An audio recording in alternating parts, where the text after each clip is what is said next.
चलिए, तो H C Verma के सॉल्यूशन सीरीज में आपका स्वागत है।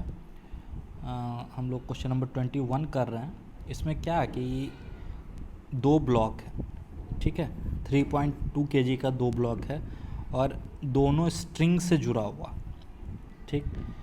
और ये जो स्ट्रिंग है, एक का लीनियर मास डेंसिटी, इसका लीनियर मास डेंसिटी 10 ग्राम पर मीटर दिया हुआ है और जो दूसरे का लीनियर मास डेंसिटी है वो 8 ग्राम पर मीटर है, ठीक है।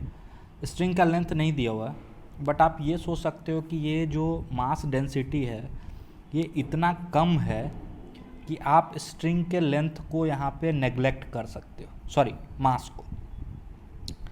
रीज़न बीइंग कि अगर ये 1 मीटर का भी है तो इसका मास कितना होगा, सिर्फ 8 ग्राम। और अगर ये 1 मीटर का भी है तो इसका मास सिर्फ क्या होगा, 10 ग्राम। इसके रिस्पेक्ट में इसका मास क्या है, 3.2 kg और इसका भी मास क्या है, 3.2 kg। तो यहाँ पे जो टेंशन का वेरिएशन होगा स्ट्रिंग के मास के कारण वो ऑलमोस्ट नेग्लिजिबल होगा। दैट मीन्स कि हम इस पूरे स्ट्रिंग में और इस पूरे स्ट्रिंग में टेंशन सेम मान सकते हैं, ठीक है। तो देखते हैं इसका फ्री बॉडी डायग्राम। अब देखिए, मैंने क्या करा कि पहले इसका फ्री बॉडी डायग्राम यहाँ बना लेते हैं, ठीक है। तो इसका फ्री बॉडी डायग्राम बनाओगे तो ऊपर tension in A B string, tension in C D string जो कि सेम लिया जा सकता है क्योंकि मास के कारण जो वेरिएशन है वो बहुत नेग्लिजिबल। और इसका वेट 3.2 इंटू 10, कोई दिक्कत। उसी तरह जब इसका फ्री बॉडी डायग्राम बनाएंगे तो नीचे इसका वेट और ऊपर tension in C D string, ठीक है। अब हम जानते हैं कि जो वेलोसिटी होता है वे velocity that is under root T by mu. क्या होता है, under root T by mu, where T is the tension in the string and mu is the mass density, linear mass density of the string. कोई दिक्कत। तो अगर हम tension निकाल लें तो मेरा काम हो जाएगा। तो देखो सी डी में टेंशन बहुत आसानी से निकल जाएगा। कैसे, तो ये अगर इक्विलिब्रियम में है तो T C D, tension in C D will be weight यानी 3.2 इंटू 10, ठीक है। उसी तरह अगर इसका वैल्यू हमको पता चल गया टी सी डी का, तो अब टी ए बी आप बता सकते हो।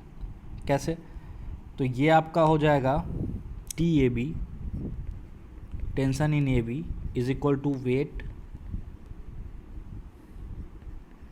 Plus tension in C D which is also equal to 3.2 into 10, यानी ये हो जाएगा 6.4 इंटू 10, ठीक है। तो इस स्ट्रिंग में जो वेव वेलोसिटी होगी किसमें, सी डी में, ठीक है। तो इसका नाम रखते हैं सी सी डी, ठीक है। तो ये हो जाएगा C in C D string that will be under root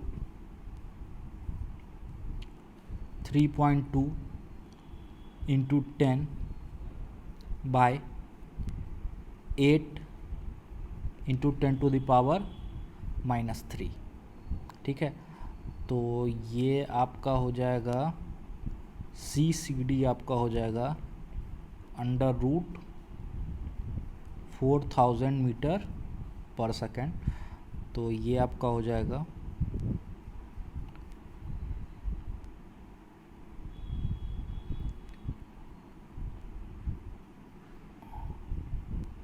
20√10 metre पर सेकेंड, ठीक है।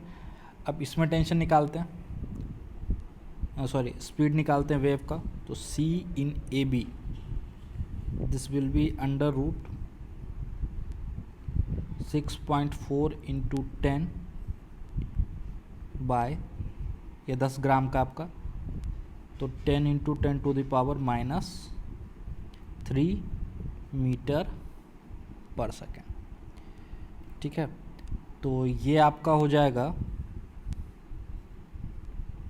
सी ए बी में जो वेव वेलोसिटी हो जाएगी वो आपका हो जाएगा under root 64 into 10 to the power 2 metre पर सेकेंड, तो ये आ जाएगा आपका 80 मीटर पर सेकेंड। ठीक है, तो ये आपका हो गया क्वेश्चन नंबर 21। कहीं कोई डाउट है तो आप ज़रूर पूछिए। ठीक है, अब हम लोग करेंगे क्वेश्चन नंबर 22। चलिए, तो अब हम लोग क्वेश्चन नंबर 22 करते हैं। इससे पहले मैं आपको बता दें कि पिछले सवाल में जो आंसर में थोड़ा सा वेरिएशन आ रहा है वो आ रहा 9.8 और 10 के कारण। वर्मा जी ने जी का वैल्यू 9.8 यूज़ किया है और मैंने 10 यूज़ किया। ठीक है, तो आप 9.8 कर सकते हो अगर, तो आपका वैल्यू एग्जैक्ट आ जाएगा। ठीक है, इस सवाल में भी क्या बोला, बिल्कुल पिछले वाले सवाल की तरह ही है। इसमें देखो पूरा स्ट्रिंग का मास ही दिया हुआ है 4.5 ग्राम। तो आप सोच सकते हो कि काफ़ी कम मास है, तो मास के कारण जो टेंशन में वेरिएशन होगा वो ऑलमोस्ट नेग्लिजिबल होगा। मतलब स्ट्रिंग में थ्रू आउट टेंशन आप क्या मान सकते हो, सेम। तो यहाँ पे सिंपल फ्री बॉडी डायग्राम से आप जब टेंशन कैलकुलेट करोगे तो टेंशन इसके वेट के बराबर आ जाएगा। तो टेंशन का वैल्यू आ जाएगा 2 × 10। यहाँ तो एग्जैक्टली दिया हुआ है कि 10 ही यूज़ करना, तो ये हो जाएगा 20। ठीक है, अच्छा, अब अगर म्यू की बात करें, स्ट्रिंग का मास पर यूनिट लेंथ, तो ये हो जाएगा total mass 4.5 × 10⁻³ kg divided by total length of the string 2.25। ठीक है, तो यहाँ से जब आप वेलोसिटी कैलकुलेट करोगे, wave velocity in the string, तो it will come out to be √T/μ। ठीक है, ये सारा वैल्यू आप टी और म्यू का पुट करोगे तो ये सी का वैल्यू एग्जैक्टली आपका आ जाएगा 100 मीटर पर सेकेंड। मतलब इस स्ट्रिंग में जो वेव ट्रैवल करेगा, इस स्ट्रिंग में वो 100 मीटर पर सेकेंड से ट्रैवल करेगा।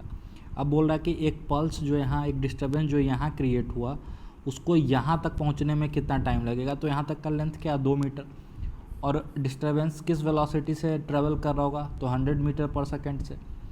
तो जो टाइम आपका होगा वो सिंपल सा हो जाएगा 2 मीटर बटा 100 मीटर पर सेकेंड।